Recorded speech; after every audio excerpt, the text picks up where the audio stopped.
Hello students, हमारे YouTube channel study for success में आप लोग का स्वागत है।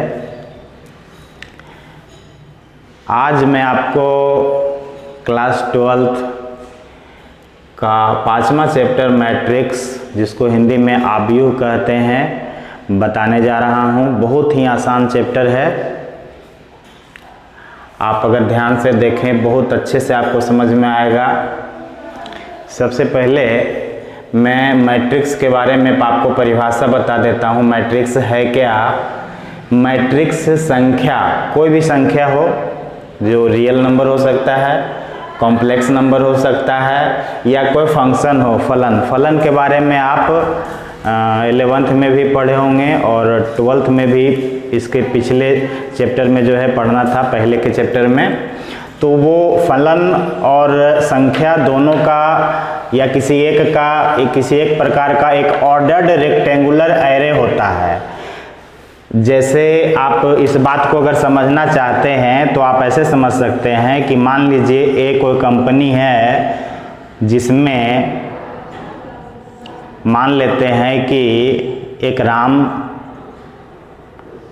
नाम का लड़का है, एक श्याम नाम का लड़का है,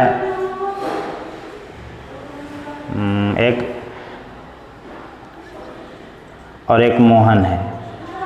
जब इसको हम एक ढंग से, व्यवस्थित ढंग से जब सजाएंगे तो उसको हम क्या करते हैं कि ये बड़ी ब्रैकेट के द्वारा व्यक्त करते हैं और इसको हम इस तरह से हम डिनोट कर सकते हैं।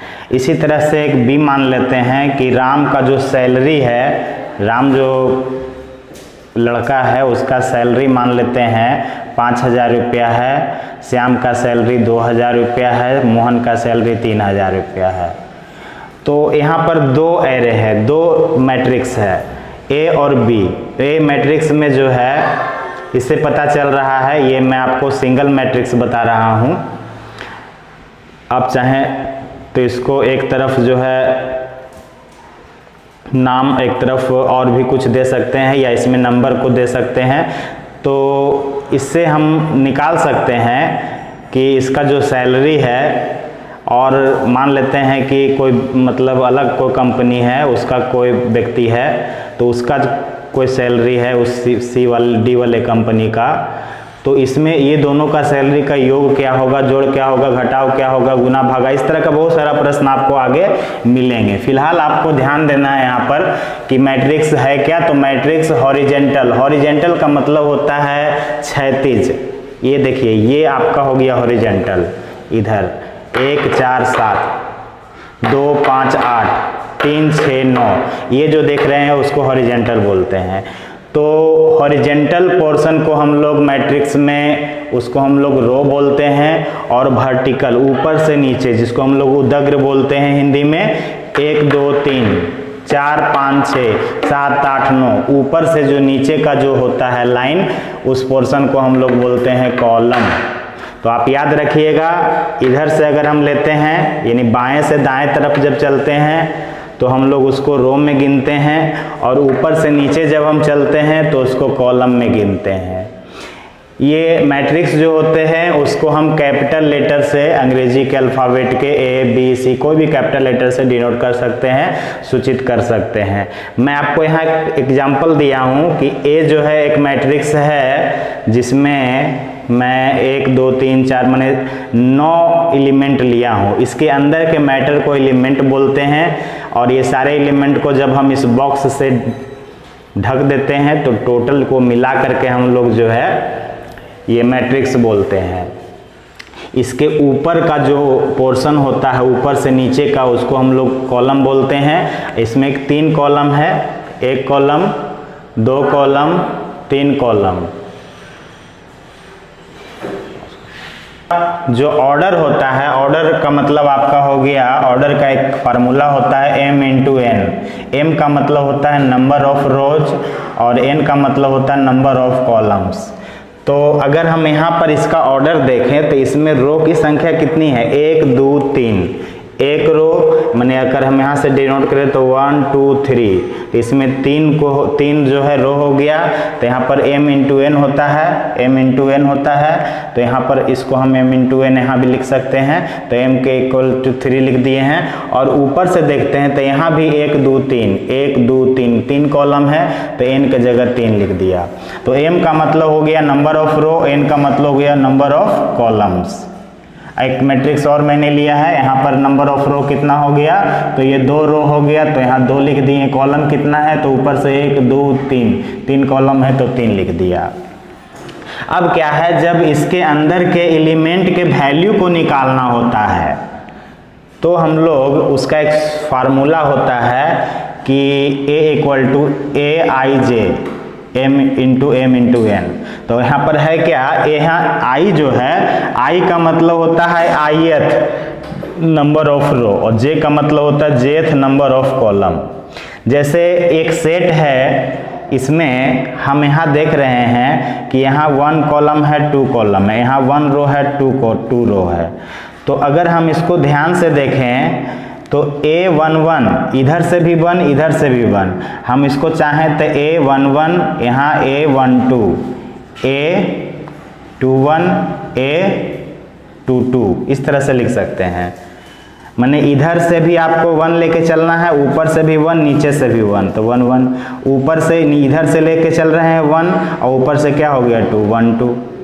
तो इस तरह से आप जो है A11 का मान 1 हो गया, A21 का मान आपका हो गया 21 का मान 2 हो गया, A12 का मान 3 हो गया, A22 का मान 4 हो गया।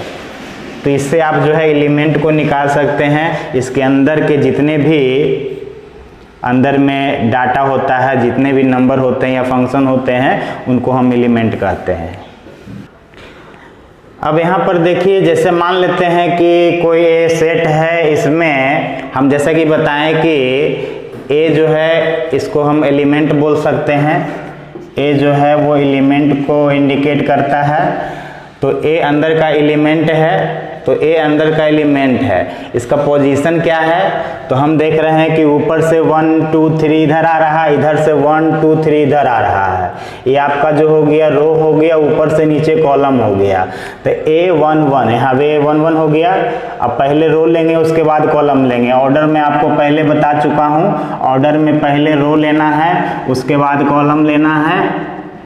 मैं आपको बताया हूँ m इंटू एन होता है, m रो को बताता है, n कॉलम को बताता है। तो यहाँ पहले 1 लेंगे, फिर 1 लेंगे, फिर 1 लेंगे, इसके बाद 2 लेंगे, फिर 1 लेंगे पहले, फिर 3 लेंगे। इसके बाद सब में पहले 2 आएगा, उसके बाद फिर 2 के साथ 1 होगा, इसमें 2 के साथ 2 होगा, इसमें 2 के साथ 3 होगा। इसमें क्या होगा, तो 3 आएगा पहले, उसके पहले रो आएगा, उसके बाद कॉलम में 1 हो गया, 3 के बाद कॉलम में 2 हो गया, 3 के बाद कॉलम में 3 हो गया। इसमें रो की संख्या 3 है, अधिकतम कॉलम की संख्या 3 है, तो इसका ऑर्डर 3 इंटू 3 हो गया। अब हम यहाँ पर कोई डाटा को इस तरह का जो है इसका ऑर्डर 3 इंटू 3 का अगर कोई ऑर्डर है, तो इस तरह का अगर डाटा है, तो हमसे अगर पूछ रहा है कि बताइए कि इसमें A11 एलिमेंट का जो वैल्यू होगा वो क्या होगा, तो A11 शुरू वाला का होगा, इसका मतलब 1 हो जाएगा। यहाँ अगर कह रहा है A12 तो A12 ये वाला होगा। आप ध्यान दीजिएगा इस पर, तो आपको ये समझ में आ जाएगा। ये 4 हो जाएगा, ये 7 हो जाएगा, ये 2 हो जाएगा, इसी तरह से ये 5 हो जाएगा, ये 8 हो जाएगा।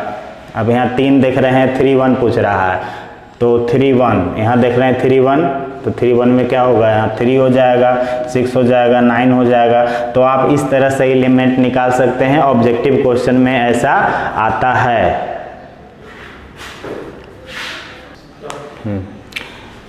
हम यहाँ आपको टाइप्स ऑफ मैट्रिक्सेस बताने जा रहे हैं। मैट्रिक्स का बहुवचन मैट्रिक्सेस हो जाएगा। देखिए, मैट्रिक्स बहुत प्रकार का होता है। जैसे एक पहला प्रकार है कॉलम मैट्रिक्स, इसको हिंदी में स्तंभ आव्यूह कहते हैं। हमें लगता है आप अंग्रेजी नाम ही याद रखें, बहुत अच्छा है, समझ में आएगा, दिमाग में आपको ज़्यादा अच्छा से याद रहेगा। तो कॉलम मैट्रिक्स क्या है? वैसा मैट्रिक्स जिसमें सिर्फ एक कॉलम होता है, सिर्फ एक कॉलम। आप देख सकते हैं इसमें एक कॉलम है, ऊपर से नीचे एक है। रो की संख्या इसमें 1 2 3 4 है, तो रो की संख्या इसमें 4 है जबकि कॉलम सिर्फ एक है। तो ऐसे मैट्रिक्स जो हैं उसको हम बोलेंगे कॉलम मैट्रिक्स। फिर एक अगला में आते हैं रो मैट्रिक्स। क्या है? जिसको हम लोग पंक्ति आव्यूह कहते हैं। इसमें सिर्फ एक रो होते हैं। इसमें देख सकते हैं आप सिर्फ एक रो है, कॉलम बहुत सारे हैं। कॉलम इसमें 4 है, 1 2 3 4। दाएं से बाएं रो जो है सिर्फ एक है, तो इसको हम लोग बोलेंगे रो मैट्रिक्स। इसके बाद तीसरा प्रकार में आते हैं रेक्टेंगुलर मैट्रिक्स। क्या है? जिसको आयताकार आव्यूह कह सकते हैं। इसमें शर्त क्या है कि m और n ये दोनों की संख्या आपस में बराबर नहीं होनी चाहिए। ये बराबर नहीं होनी चाहिए। अगर कोई ऑर्डर m इंटू n है तो m और n बराबर नहीं है, तो ऐसे मैट्रिक्स को हम लोग रेक्टेंगुलर मैट्रिक्स बोलेंगे। ये एक आयत बनाता है। आप अगर इसको ध्यान से देखेंगे तो इधर जो है रो की संख्या जो है इसमें 2 है और कॉलम की संख्या जो है इसमें जो है कॉलम की संख्या 3 है। चूंकि 2 और 3 आपस में बराबर नहीं है, तो इससे जो मैट्रिक्स बना वो कहलाएगा रेक्टेंगुलर मैट्रिक्स। अब इसके बाद आते हैं स्क्वायर मैट्रिक्स। चौथा स्क्वायर मैट्रिक्स वर्ग आव्यूह। ये क्या है? यदि कोई भी ऑर्डर m और n है और m और n आपस में बराबर है। मैं आपको यहाँ 2 उदाहरण दिया हूँ। एक मैट्रिक्स जो है जिसमें ऑर्डर मैं 2 इंटू 2 लिया हूँ, इसमें मैं देख रहा हूँ कि इसमें दोनों का ऑर्डर बराबर है, इधर भी 2 है इधर भी 2 है। एक मैट्रिक्स और लिया हूँ, यहाँ इधर ऑर्डर इधर इसका m इंटू n 3 इंटू 3 है, तो 3 और 3 ये दोनों बराबर है। तो जब दोनों बराबर हो, जब रो कॉलम आपस में बराबर हो, तो वैसे मैट्रिक्स जो है उसको हम स्क्वायर मैट्रिक्स कहते हैं। और स्क्वायर मैट्रिक्स का एक डायगोनल होता है। डायगोनल का मतलब होता है विकर्ण। आप इसको विकर्ण कह सकते हैं। तो देखिए ऐसे जनरली हम विकर्ण पढ़े हैं वर्ग का, आयत का, कि ये विकर्ण जो है टॉप लेफ्ट से, टॉप लेफ्ट इसको हम बोल सकते हैं टॉप लेफ्ट, और इधर हम बोल सकते हैं बॉटम राइट। हालांकि वर्ग में और आयत में जो है 2 विकर्ण होते हैं, लेकिन मैट्रिक्स में केवल एक ही विकर्ण होते हैं, एक ही डायगोनल होते हैं। और जो डायगोनल होते हैं वो टॉप लेफ्ट से शुरू होते हैं और बॉटम राइट तक होते हैं। और इसका शर्त क्या है इस विकर्ण का कि यदि m इक्वल टू n होना चाहिए, मतलब डायगोनल आप तभी निकाल सकते हैं जब वो स्क्वायर मैट्रिक्स होगा। अब स्क्वायर मैट्रिक्स में जब i का मान j के बराबर हो, हम देख रहे हैं यहाँ पर i का मान j के बराबर है, यहाँ 1 1 है, यहाँ 2 2 है, यहाँ 3 3 है। तो ये 3 जो स्थान है यहाँ पर जो भी वैल्यू होंगे वही डायगोनल कहलाएगा। हम यहाँ पर देख रहे हैं कि इस मैट्रिक्स में जो है इसका हम a 1 1 लिख सकते हैं, ये आपका हो जाएगा ये 2 2, तो ये दोनों डायगोनल कहलाएगा 1 और 4। इसका डायगोनल हो जाएगा 1 5 9। तो इस तरह से आप डायगोनल निकाल सकते हैं। इसमें आपको एक मैट्रिक्स दे देगा और उसका डायगोनल पूछ सकता है। देखिए 6 में है डायगोनल मैट्रिक्स। यहाँ नंबरिंग में आगे पीछे हो सकता है, उस पर ध्यान नहीं दीजिएगा।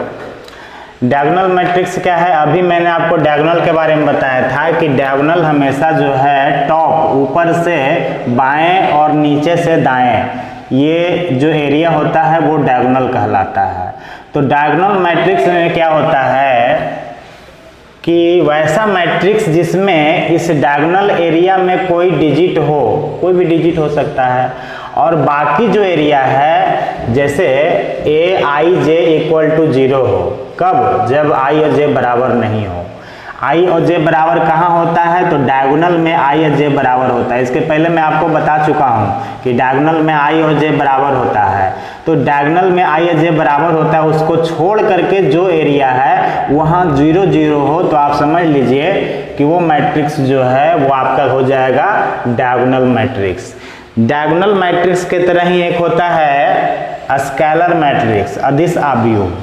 लेकिन इसमें अंतर यही है कि इसमें जो है ये संख्या जो है अलग अलग होता है। आप ध्यान से देखिएगा तो ये 3 मैट्रिक्स जो है एक दूसरे के एक समान जैसा है। आप ध्यान से देखिएगा यहाँ पर अलग अलग अंक है, लेकिन यहाँ पर कंडीशन है कि यदि i और j जो है 0 हो, कब? जब i और j बराबर नहीं हो, माने ये एरिया माने डायगोनल के एरिया को छोड़ करके 0 हो, और i और j इक्वल टू k हो, कब? जब i और j बराबर हो। हम जानते हैं i और j कब बराबर होता है, ये डायगोनल एरिया जब होता है तो उसमें i और j बराबर होता है। यहाँ k का मान जो है कोई भी नंबर हो सकता है, 2 3 4 5 6 7, और यही कंडीशन यहाँ पर भी है। अंतर यही है कि यहाँ पर i और j का मान जब बराबर होता है तो सिर्फ इसमें 1 ले सकते हैं। आप ध्यान से देखिएगा तो ये मैट्रिक्स को जो है आइडेंटिटी मैट्रिक्स जो है, जिसको तत्समक अवयव कहते हैं, यहाँ पर जो डायगोनल एलिमेंट है उसमें सिर्फ 1 होते हैं। तो इसको आप जो है स्केलर मैट्रिक्स भी कह सकते हैं, लेकिन इस स्केलर मैट्रिक्स को आप आइडेंटिटी मैट्रिक्स नहीं कर सकते हैं। क्यों? क्योंकि आइडेंटिटी मैट्रिक्स होने के लिए यहाँ 1 होना जरूरी है, लेकिन स्केलर मैट्रिक्स होने के लिए 1 हो भी सकता है, 1 से ज़्यादा भी हो सकता है। यहाँ 5 जो लिए हैं k का वैल्यू एनी नंबर में 5 लिए हैं, आप यहाँ 6 दे सकते हैं, 7 दे सकते हैं, यहाँ 8 सकते हैं, 9 दे सकते हैं, माने एनी नंबर कोई दे सकते हैं। चलिए इसके बाद आते हैं वर्टिकल मैट्रिक्स। वर्टिकल मैट्रिक्स क्या है? तो जब रो की संख्या जो है वो ज्यादा हो, इसमें रो की संख्या हम देख रहे हैं 3 रो है, m इंटू n होता है ऑर्डर, हम बता चुके हैं। तो इसमें रो की संख्या ज्यादा हो, यहाँ m जो है ज्यादा हो n से, m ग्रेटर देन n, तो वैसे जो मैट्रिक्स होते हैं उसको हम लोग बोलते हैं वर्टिकल मैट्रिक्स। अब इसके बाद आते हैं हम लोग हॉरिजेंटल मैट्रिक्स क्या है? तो हॉरिजेंटल मैट्रिक्स में क्या है कि m की संख्या जो है वो लेस देन, माने लेस देन होता है n से, n बड़ा होता है m ही छोटा होता है। हम यहाँ देख रहे हैं कि n की मान जो है 3 है, 3 जो है 2 से बड़ा है, तो ये जो आपका मैट्रिक्स होगा वो कहलाएगा हॉरिजेंटल मैट्रिक्स।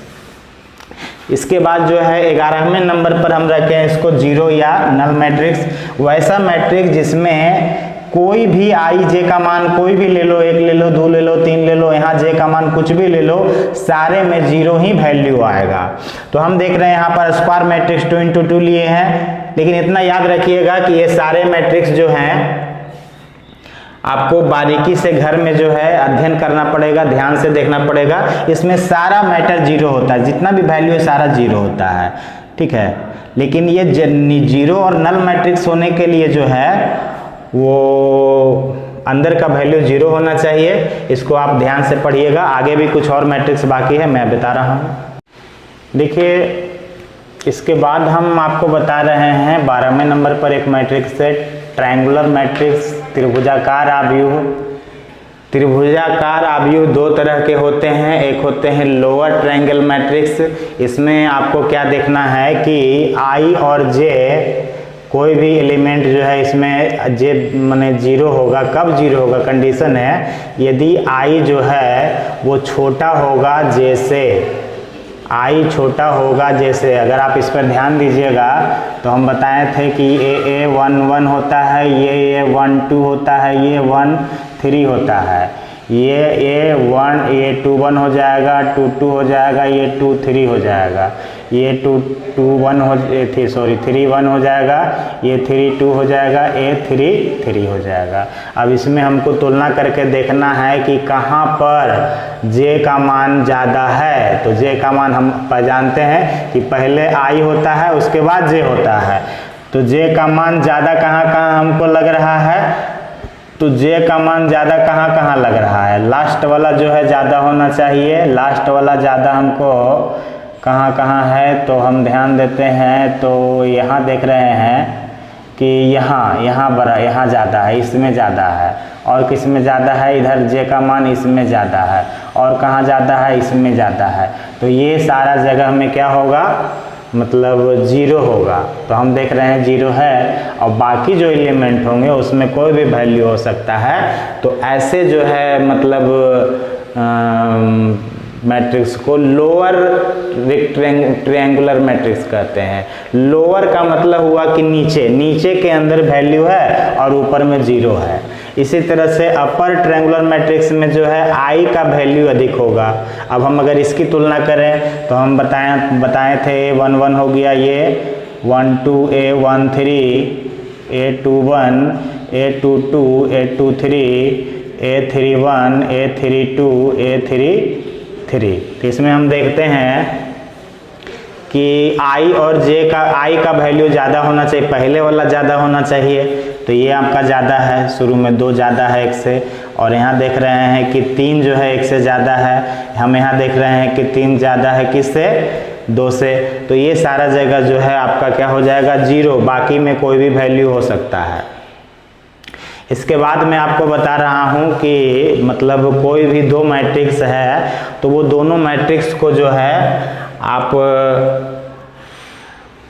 तुलना कैसे करेंगे।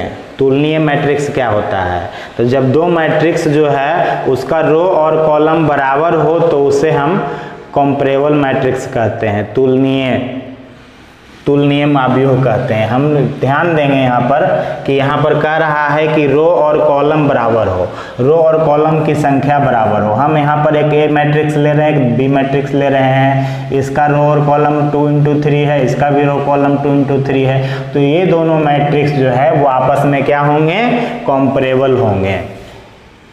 इसके बाद जो है आपको इसका एक्सरसाइज जो है उसमें आपको एक क्वेश्चन पूछेगा इस तरह का, इक्वलिटी ऑफ मैट्रिक्स से। तो इक्वलिटी ऑफ मैट्रिक्स क्या है, मैट्रिक्स की तुल्यता क्या है, तो इसका 2 शर्त होता है।